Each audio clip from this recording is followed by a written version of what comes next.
So in this PowerPoint, I'm going to go through the chain rule, the product rule, and the quotient rule, which are all for differentiation. So first of all, just a reminder from AS, have a go at differentiating these three. Press pause now and have a go, and then on the next slide, I'm going to go through the answers. So I'm going to go through the answers to these three. You should be able to differentiate these from what you learned at AS. So the rules for differentiating a polynomial are that you bring the power down in front and you multiply it with the coefficient. So for this one you would do 6 times 2, which is 12. And then you subtract 1 off the power. So the power goes from a 2 to a 1. And I'm not going to write the 1 in. So that becomes 12x. And then a constant like a 4 disappears when you differentiate it, because a 4 is like having 4x to the power of 0. And if you bring that 0 down in front, 0 times 4 is 0. So when you differentiate it, it goes to 0. Moving on to the second one. Using the same idea, if we bring the power down in front, minus 2 times 5 is minus 10. And then we take 1 off the power, so the power goes from minus 2 down to minus 3. Now I'm going to differentiate the plus 5x. Remember, there's an invisible power of 1. 1 times 5 is 5. And then if I take 1 off the power, it will become x to the power of 0. And there's no need to write an x to the power of 0 because that's just 1. So 5x becomes 5. For the third one, I would rewrite the question first of all in index notation. That makes it much easier to differentiate. So 4 over x is the same as 4x to the power of minus 1. And the square root of x is the same as x to the power of a half. So when you've written it in that way, it becomes much easier to differentiate. So we can go back to those rules, bring the power down in front, 4 times minus 1 is minus 4, and then take 1 off the power, so the power goes down to minus 2. And the same with the x to the power of a half, we bring the power in front, and then we take 1 off the power, a half take away 1 is minus a half.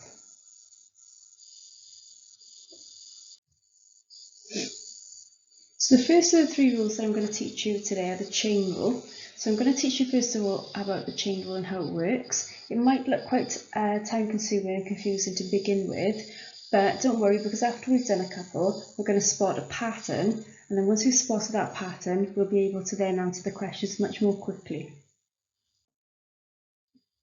So if you have a look at these three questions across the top, the first one I'm hoping you think is very easy to differentiate. The second one, also very easy to differentiate. And then the third one, I've combined the two together. So I've put the 4x add 4 into the second function, which is to the power of 5, and I've ended up with this. So this is a function within another function. 4x add 4 is a function in itself, and then I've put that into another function because I've raised it to a power of 5. Now the chain rule allows us to differentiate this sort of thing, a function within another function. Now this is what the chain rule formula looks like. If you want to find dy by dx, you need to set up a new function called u, which we'll talk about in a moment. And if you want to find dy by dx, you first of all find dy by du. So we'll write function y in terms of u and differentiate it. And then we need to multiply this by du by dx. So we'll write u in terms of x and differentiate it. Now if you look at that formula, it's quite an easy one to remember because the aim, as always, is to find dy by dx. And you can see there's a dy on the top and a dx on the bottom. And the only extra bits that have been introduced are these extra du's, one on the top and one on the bottom. Well, technically they would cancel each other out anyway, which is why we're allowed to introduce them. So let's have a look at this example. We're going to try and differentiate 4x add 4 to the power of 5. And what we do is we let one of the functions be called u. So the bit inside that bracket there, let's call it u to give it a name. So 4x add 4 is equal to u. Then if we rewrite the question, so y equals, instead of writing 4x add 4, we can now write u to the power of 5 because we've called that stuff in the bracket u. So what we've done is we've split the question up into two separate functions. We've got the u written in terms of x, and then we've got y written in terms of u. u is written in terms of x, so we can differentiate it with respect to x. And if you differentiate u with respect to x, we would call it du by dx. If you differentiate u with respect to x, we get the answer of 4. So I've just differentiated 4x out of 4, and I've got an answer of 4. Now y is written in terms of u, so when you differentiate y, you should do it with respect to u, so we would have to call that dy by du. And if we differentiate this, dy by du, we bring the 5 down in front, take 1 off the power, so it becomes 5u to the power of 4. So I now have du by dx and dy by du, so I can now put these two things into that formula from earlier to find dy by dx. So there's the formula, dy by dx equals dy by du times du by dx. dy by du was 5u to the 4, and du by dx was 4, so just copy those from earlier. I don't really want to leave my answer in terms of u, so now I'm going to go back and I'm going to try and put this back in terms of x. So remember from the very beginning, u was the same as 4x out of 4. So if I go now and put that in there, the 4x out of 4, my answer now looks like this. 5 brackets 4x out of 4 to the power of 4 times by 4. And then I've simplified it at the very end because I've done 5 times 4, which is 20. And that's my final answer. Now, if we look at this answer, in fact, I'm going to look at the line before it, and I compare it with the original question, I can see that the bracket that I had originally is still in my answer, but the power used to be a 5, and now I can see that 5 is in front, and the power has gone down to a 4. So that's what we normally do for differentiating. We bring the power down in front and we take 1 off the power. So I have done that here, look. The 5 has come down in front and the power has gone down to a 4. The extra bit is this times 4 on the end. So let's think about where that 4 came from. That 4 we got from differentiating the u part, which was the part in the bracket. If we differentiate what's in the bracket, we get 4, so that's where that 4 has come from. So if we didn't want to go through all that long method again, we'd know now how to differentiate any bracket with a power. You bring the power down in front and take 1 off the power as normal, and then we times by the differential of the bracket, which is that times 4. On the next slide, I'm going to go through one more example using this long method, and then we'll move on to using the quicker method.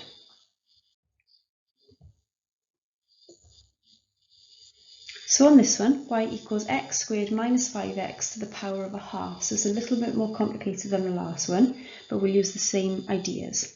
So first of all, let's let one of the functions be called u. So the stuff that's in the bracket, I'm going to call it u. So u equals x squared minus 5x. And then if I rewrite the original question with a u there, we'll have y equals u to the power of a half. U is written in terms of x, so we can differentiate u with respect to x. So we'd call that du by dx, and that's an easy one to differentiate. If we differentiate that u function, we get 2x minus 5. And then y is written in terms of u, so we can differentiate that. We'd have to call it dy by du. And this one would be a half u to the power of minus a half.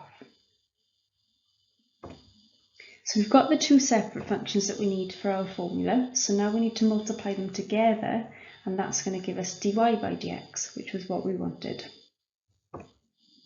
So I multiply half u to the power of minus a half with 2x minus 5.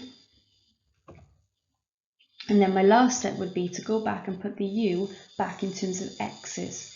So if we look back to earlier, u was the same as x squared minus 5. So if I change that u into an x squared minus 5, the u there is still there like x squared minus 5 to the power of minus a half.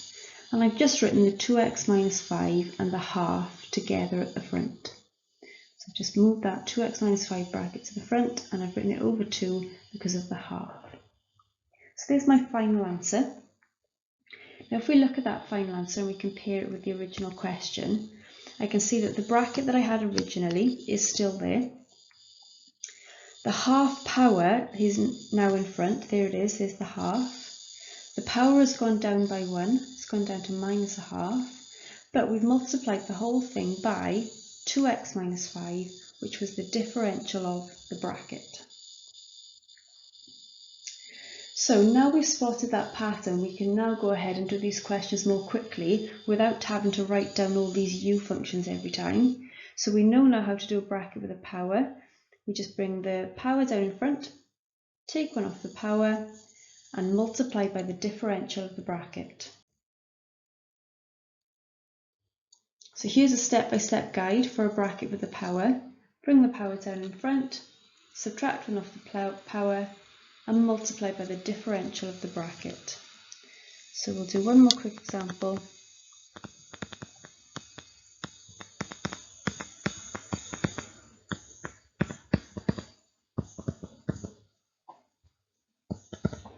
Okay, so I've got 6x cubed minus 4x to the power of 7, and our job is to differentiate it.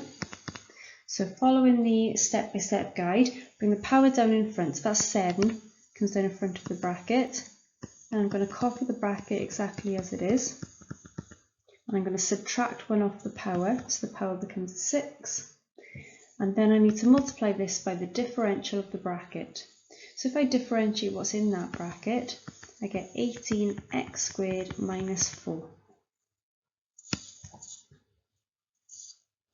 So now you're ready to have a go at some questions using the chain rule. So there's an exercise in your booklet that you can have a go at now. So press pause and have a go at some chain rule questions.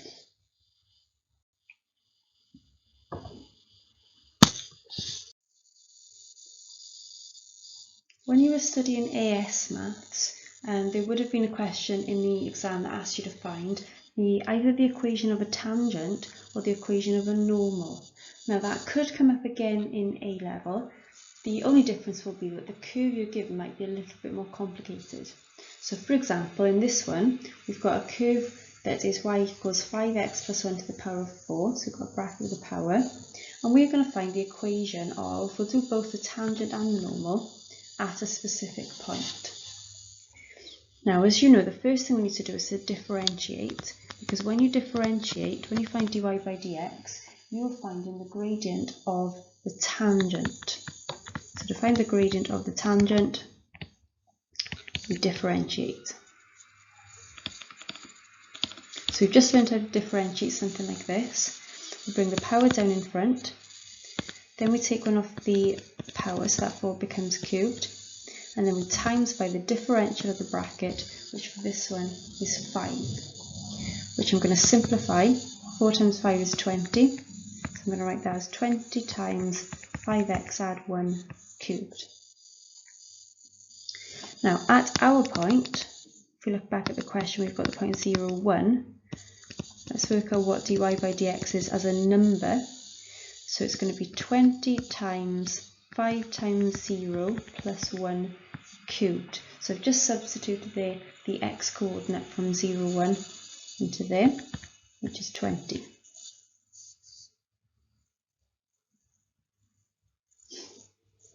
Okay, I'm now ready to do my equation of the tangent and then the equation of the normal. And remember that there's a formula for all straight lines. The equation of a straight line looks like this. Y minus y1 equals m bracket x minus x1. So for the tangent, I could put excuse me, y minus the y coordinate, which is 1, equals, then I put the gradient of the tangent, which is 20, and then x minus 0. So I put the point in and I put the gradient in, and then obviously I could simplify that. So here's my equation of the tangent. The normal is going to be very, very similar. The only difference between the tangent and the normal is the gradient. So for the normal, I would put y minus 1 equals, and then instead of 20, I would put a different gradient in. Remember that tangents and normals are always perpendicular, so their gradients multiply together to make minus 1. So I'm looking for something that when I times with 20 makes minus 1, and the answer is minus 1 over 20. It's the negative reciprocal.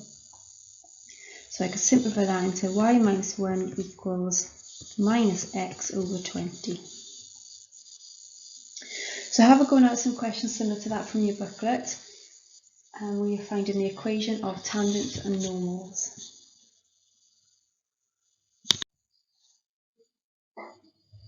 So I'm now going to move on to the product rule.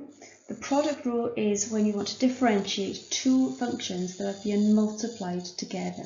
So the word product means multiply.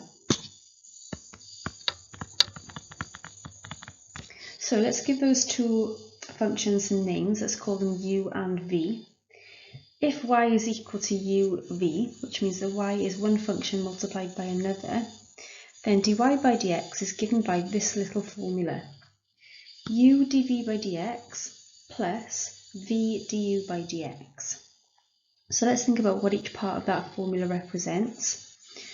U is just the first function from the question, and dv by dx is the differential of the second function. V is just the second function, and du by dx is the differential of the first function. So for me, rather than remembering that formula, I tend to remember it in words. Differentiate the first function multiplied by the second function, plus differentiate the second function multiplied by the first function. So we'll do some examples of that in a moment.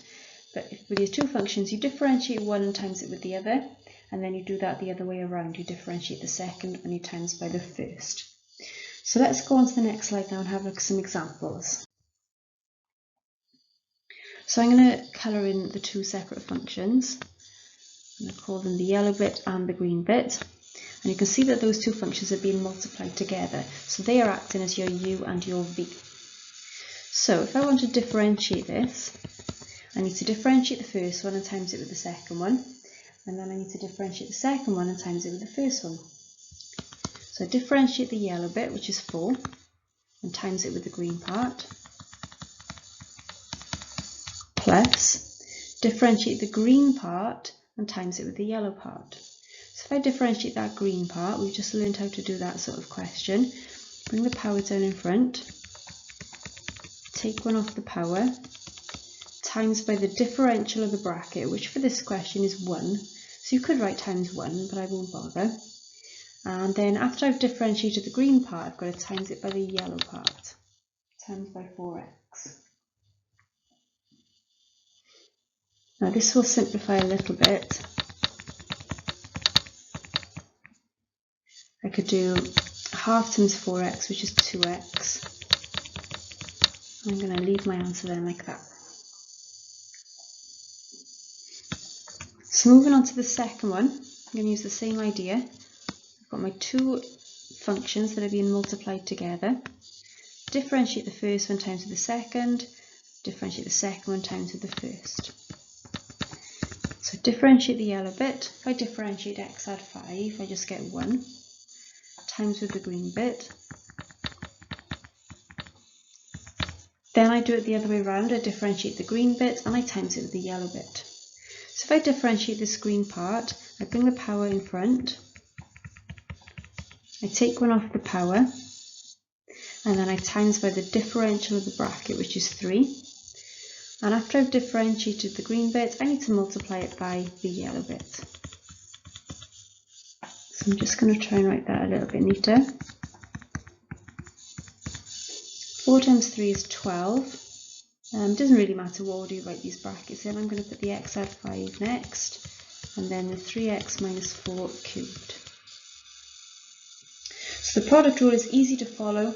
Differentiate the first bit times with the second, plus differentiate the second bit times with the first. So have a go now at some product rule questions from your booklet. So we're now going to move on to the quotient rule, which is the rule for differentiating one function divided by another. So it says here a rational function has the form u of x over v of x, where u of x and v of x are functions. So if you've got a question where you've got one function divided by another, let's call them u and v, you can then differentiate it using this little formula. Now it looks much more complicated than it actually is. So if we have a look at the formula, it starts off with v du dx. Well, v is the function from the bottom and du by dx is the function from the top. So the first thing that happens there is that we differentiate the top and we multiply it with the bottom. Now I remember this in words rather than in those symbols. So we differentiate the top and we multiply by the bottom. So that's what's going on in that first part. Du by dx is the differential of the top, multiplied by v, which is the bottom. Then it's minus, take away, u dv dx. Well, u is the top function and dv dx is the differential of the bottom. So now we differentiate the bottom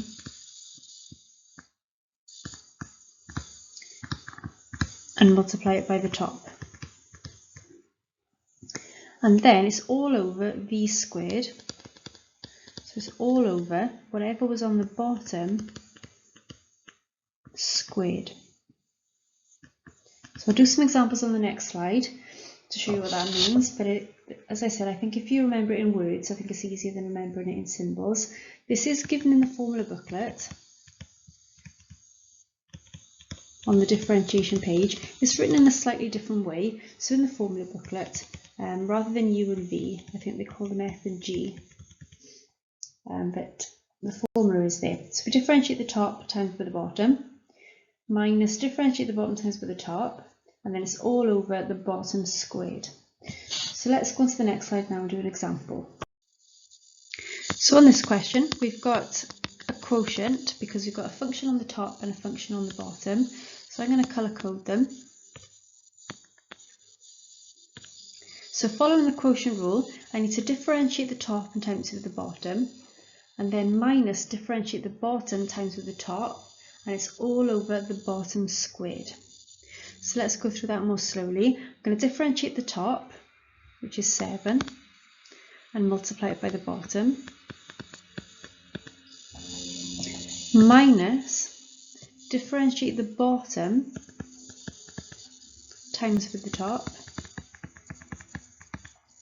and then it's all over the bottom squared. So I've differentiated the yellow bit times with the green bit, then I've differentiated the green bit times with the yellow bit, and we take them away, and then on the bottom we put the green part squared. Now I'm going to try and simplify if I can. So 7 times 5 is 35, so I've got 35x squared. I'm going to expand this bracket as well. Sometimes it's worth expanding brackets, sometimes it's not. If you can sort of forward think and plan ahead and try and work out, is it going to be beneficial to expand brackets? On this one I think it is going to be, because if I expand some brackets I'm going to have some more x squareds on the top, which I can then collect together. So I think it's worth it on this one. So if I expand the top, minus 10x times 7x is minus 70x squared. And then minus 10x times 2 is minus 20x. And it's all over the bottom squared. If there was more going on in this bracket on the bottom, I would just leave it with a squared. But because there's not a lot in there, I think it's probably worth squaring that bracket out. So if I square 5x squared, I get 25x to the power of 4. But it wouldn't have been a problem if you'd left the bottom as 5x squared squared. Now finally on the top I'm going to collect like terms, so 35, in fact I'm going to go under here, 35x squared, take away 70x squared, that's minus 35x squared, minus 20x all over 25x to the 4. And then this one could be simplified even further because everything has a common factor. I can divide everything by 5, but I can also divide everything by x. So if I divide everything by 5 and x, I'm going to get minus 7x minus 4 divided by 5x cubed. So I've divided everything by 5 and I've divided everything by x. Now that's in its simplest form. There's no more like terms, nothing else to cancel. So that's going to be my final answer. So here's another example of using the quotient rule. Before I start differentiating, I'm just going to rewrite the bottom as 2x plus 1 to the power of a half, because that's going to make it easier to differentiate. And now I'm going to use the quotient rule. So I need to differentiate the top, which is 12x, and then multiply it with the bottom, which is 2x plus 1 to the half. And then it's minus, differentiate the bottom. Well, when I differentiate the bottom, the power comes in the front. I take one off the power, and then I times by the differential of the bracket. That's the chain rule that we learned earlier. And then I need to multiply it by the top. So I differentiated the top and times with the bottom. Then I differentiated the bottom and I times with the top. And it's all over the bottom squared. So the bottom is 2x add 1 to the half, and I need to square it. So I'm going to put it into another bracket with a squared. So that's the differentiating done. All I've got to do now is try and simplify it. So first of all, on the top, I'll leave the first term as it is for now. In the second term, the half and the 2 cancel out. Half times 2 is just 1. I'm going to bring the 6x squared in front of the bracket. And then on the bottom, I can multiply those two powers together. A half times 2 is 1. So on the bottom, we've just got 2x plus 1 to the power of 1.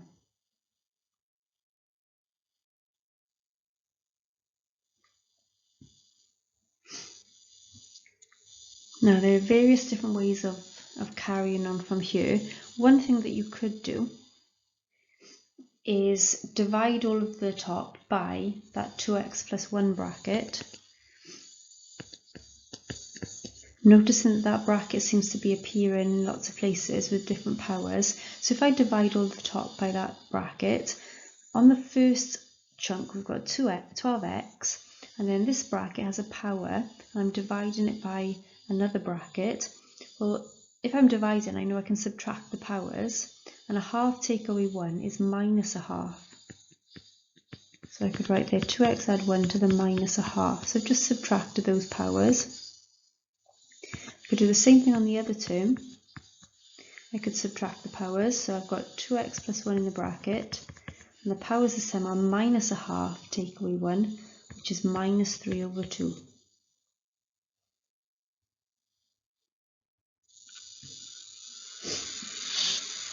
Now you could, if you wanted to at this stage, factorise and try and simplify it further, but I'm not going to get carried away for a minute with factorising, because the example was all about differentiating. So I've shown you now how the quotient rule works for the differentiating. So now I want you to have a go at some questions yourself. So on the next slide, I'm going to show you where the exercise is. So in this example, we're going to find the equation of the tangent and the normal to the curve shown below at the point 1, 0. So we did one like this earlier on, finding the equation of tangents and normals. This is something that you would have done last year as well, but now the curves that they give you might be a little bit more complicated. So for example, on this one, you can see that this is a product. So if I was going to differentiate to find the gradient of the tangent, I would need to use the product rule. So I'm going to use my colour coding. I'm going to differentiate the yellow bit and times it with the green bit, and then differentiate the green bit and times with the yellow bit. So let's differentiate the yellow bit. If I differentiate x, it just becomes 1, times by the green bit, 2x add 1 cubed, and then with the product rule, it's plus in the middle. Differentiate the green bit, so I'm going to bring the power in front, take one off the power, and times by the differential of the bracket, that's the chain rule. And then I also need to multiply it by the yellow function, which is that x. So that's going to simplify into 2x add 1 cubed plus 3 times 2 is 6. I'm going to write the x in next and then the bracket. Now we could do a bit more work here with factorising to simplify it, because there is a common factor. That bracket's in common, but there's not much point in doing that because I know that I'm going to substitute in the point 1, 0.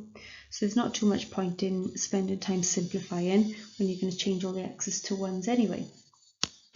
So at the point 1, 0, dy by dx would equal, let's put the 1 in there, it's going to be 2 plus 1 cubed, add 6 times 1 times 2 plus 1 squared. So that's 3 cubed is 27. 2 plus 1 is 3. 3 squared is 9. 9 sixes are 54. So if we add those together, we get 81. And remember that this is the gradient of the tangent. When you differentiate, you are finding the gradient of a tangent. So let's do the equation now of the tangent. Remember that these are both straight lines, so we can use this formula for each one. So for the tangent, if I put in my point and then my gradient, which was 81, and I can simplify that a little bit. So here's my equation of a tangent. The normal is going to be almost identical. The only difference with the normal is the gradient. Instead of 81, it will be minus 1 over 81.